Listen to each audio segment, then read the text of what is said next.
Hello, my name is Yahweh. Vincent, if you've found this tape, congratulations. This is tape 1. I'm going to make you a slew of cassettes. I've got a Tandy micro cassette recorder here with built-in microphone.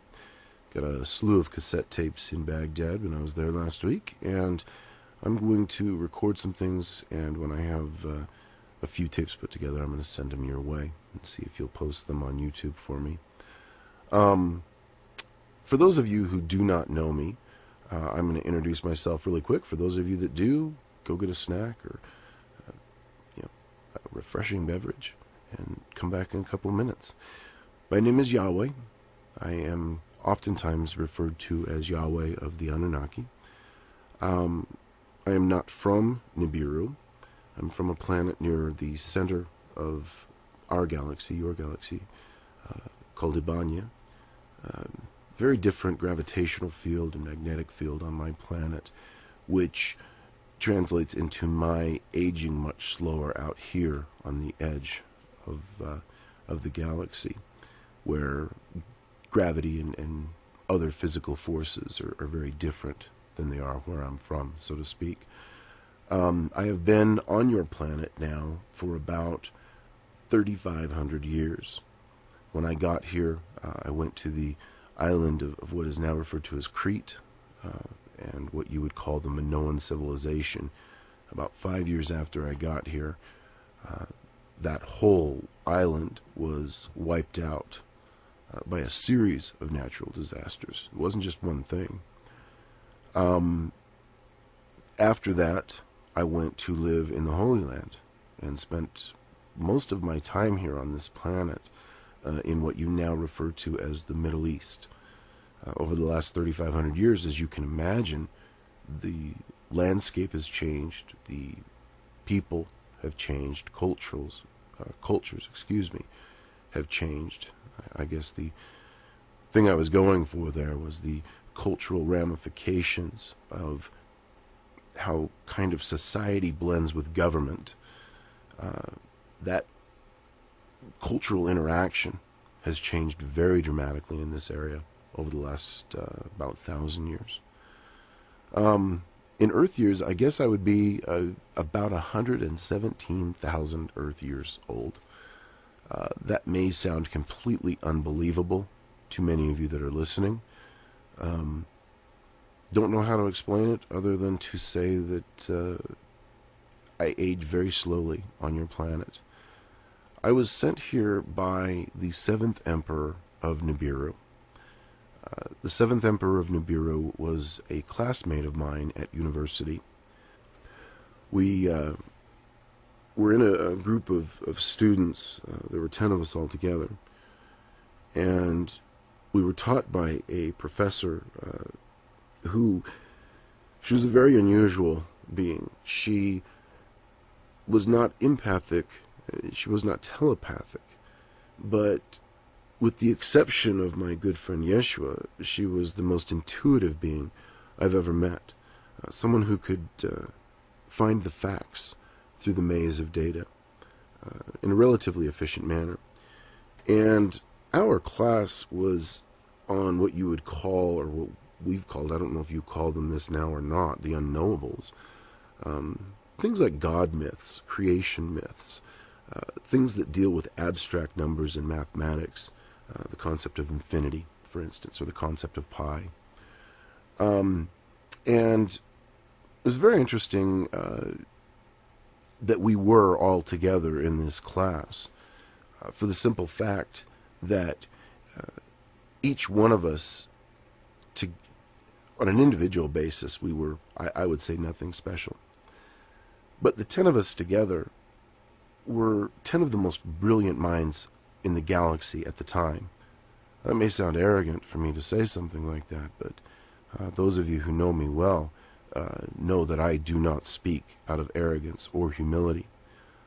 I just speak what I need to say. The 6th Emperor of Nibiru was a very, very cruel man. Very cruel being, I guess you would have to say. Not human, of course.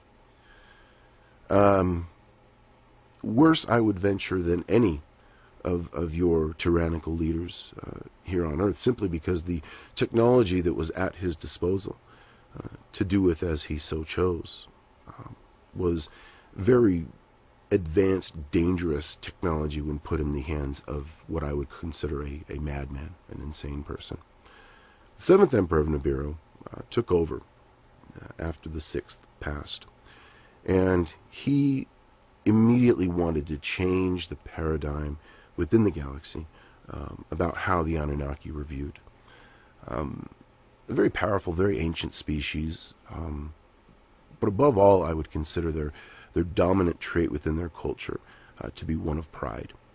And pride is it's the reason you have on this planet your 7 deadly sins is because each of those the reason they are deadly is each of those emotions can be taken one way or another. With pride, there's nothing wrong with doing good and being prideful about trying to be a good person. But at the same time, pride can get the best of you when you feel like maybe somebody has damaged or insulted you, and you lash out on them with vengeful motives. And there's different words for what you would call the 7 deadly sins here throughout the galaxy. But it's interesting, I think, from a human perspective, at least I would assume it would be, that these 7 sins are uniform throughout all sentient beings in our galaxy. Every being deals with conflicting emotions from time to time. And it is how you deal with adversity as well as how you deal with success that will in the end define how your soul is quote-unquote judged. At least that's what I've been taught. I want to get right to stuff. I don't know how much people on Earth know about the 5 ages of humans that have been around on this planet. There are 5 different periods over time that humans were able to kind of rise up as a great society on the planet Earth. And right now, we're at what I believe is the tail end of the 5th age of man on Earth. This is, as we study it, this particular epoch of existence in Earth terms would have lasted about 14,000 years. So about 14,000 years ago is when people on your planet began what we would term the 5th age. Now, it's very interesting to me because there's a cycle within the galaxy that certain members of my team studied. Obviously, there are people who devote their lives to this because it's so fascinating, but our galaxy, what you would term universe, has been moving at semi-constant rates for many, many millions of years. Okay? You can tell as you start to study these patterns, just like humans on Earth study weather patterns, you can start to see what different things have happened on planets that you would term natural disasters, how often these occur on what kind of a regular basis. Comets, asteroids, things like that are not uncommon throughout the galaxy.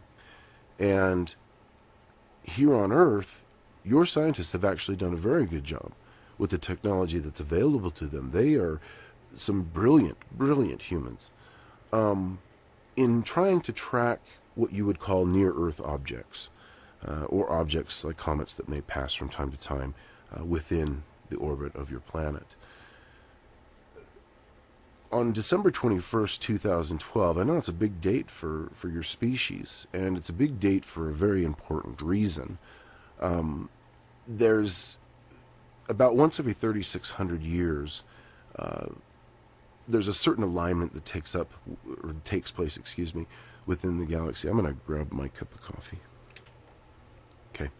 About once every 3,600 years, there's alignment that takes place that affects your planet specifically, your solar system specifically, and in particular in relationship with how your planet, Earth, deals with the planet you call Jupiter.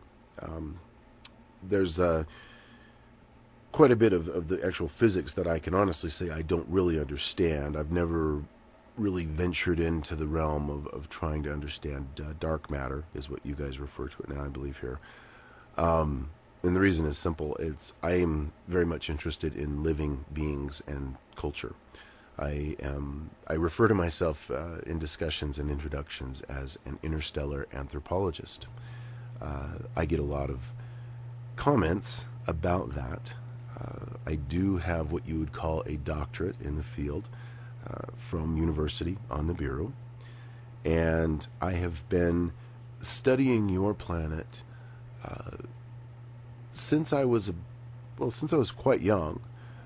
But you've got to understand that in human terms, I've been studying you about since this last fifth age began. And I understand that there have been interferences or influences by different beings throughout the galaxy on your planet over the years from time to time. And during these periods of galactic alignment, people on Earth have to be very careful, especially in your society because of how reliant you are on satellite technology and kind of an electronic infrastructure that keeps your planet going.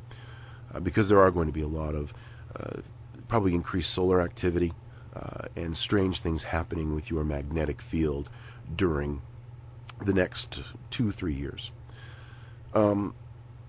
Because of this, because this is known by other species in the galaxy, this is what happens to Earth about once every 3,600 years. After the last one, a team was sent here, different than my team, but the team was sent here with a similar purpose, and that was to go to different cultures around the world and give them this knowledge that, in X amount of years, this same thing is going to happen again, and we need you to somehow document this in a way that future generations will be able to find and decode. They were sent to different areas of the Earth, to different cultures, for 3 very important reasons. Number one, if something happened and that culture was wiped out, the knowledge would not die with it. It was a redundancy clause, I guess you would say. Number two, they had different ways of archiving or, writing down their information. Some carved it into stone. Many told it kind of an oral tradition that was passed down. There were different methods of receiving and documenting this information, and they felt like that gave them a better chance of making sure this information was able to survive the actual, historical time, as well as to be found and interpreted into modern dialect by those who may find this. And that's why so many of your cultures around the world have these myths that kind of center around this December 21st, 2012 date as some kind of an end date. And it's very important, I believe, for people to understand that the preachings or the teachings that many of you have learned at your church or from your respective religious leaders is actually a very accurate depiction of what's coming. It's very common knowledge through many people that I speak with that as December 21st, 2012 nears, that the Earth will experience a very high peak in what you would term natural disasters, earthquakes, floods, droughts, which will cause things like famine, disease, diaspora, things like that. And it's important now because the internet was given to your species so that the globe could be connected, so that information could pass quickly around your planet, not so that you could all have quicker access to your credit cards, but so that people would be able to, without having a book, something that they had to buy. The theory was that people would be able to interconnect and gain this knowledge. Because what's coming, ladies and gentlemen, is not something that necessarily has to mean the end of your age. We believe it will be the end of your age because your cultural, your